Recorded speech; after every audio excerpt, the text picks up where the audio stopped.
আমার গিফট পেয়ে গেছি। এইটা আমি ভ্যালেন্টাইন্স ডের আগেই পেয়েছিলাম, এইটা আজকে এলো। তো চলো আনবক্সিং করি। আমি নিজেও জানি না এর ভেতরে কি কি আছে, না মানে কি আছে। চলো দাঁড়াও, এটা পুরো সারপ্রাইজ।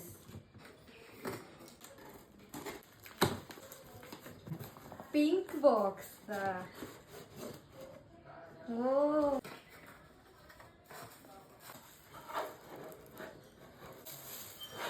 ওয়াও, বাহ, এটা কি জলে? চলছে মনে হচ্ছে। না ব্যাটারি নেই, ও আচ্ছা। ব্যাটারি দিতে হবে। 3টে আছে বাড়িতে রিমি?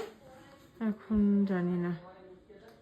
থ্যাংক ইউ বাবি, খুব সুন্দর হয়েছে। কি সুন্দর লাগছে।